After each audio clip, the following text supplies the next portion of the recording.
What if I told you your mind has already been touched without your permission? Not by a person, not by a villain, by systems, by comfort, by fear, and the scariest part, you welcomed it. Dr. Mirlu starts where it all begins since childhood. He says the child raised in love learns to trust, and because they trust, they obey without resentment. They accept rules, schedules, restrictions, not because they're forced to, but because love made obedience feel safe. But here's the twist, he drops quietly.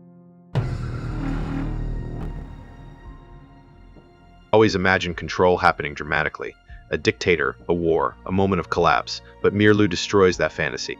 The mind doesn't break in one day, it erodes slowly. It's the repeated suggestion, the daily noise, the boredom, the routine that slowly rewires you, like Pavlov's bell. You don't even hear the bell anymore, you just respond.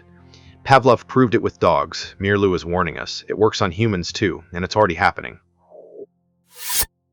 Then he says something written in the 1950s that sounds like it was written yesterday. Radio and television steal time and steal self-awareness.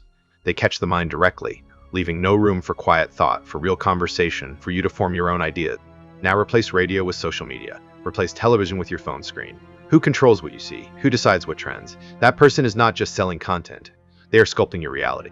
And how do they keep you there? Not with logic. Mirlu is explicit.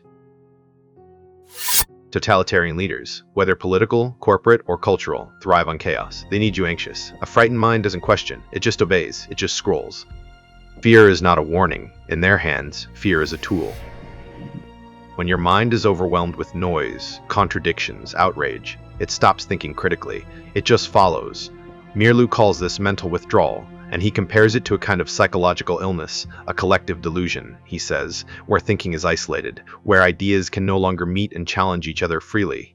The system freezes, becomes rigid, and dies of delusion. This book wasn't written about the future.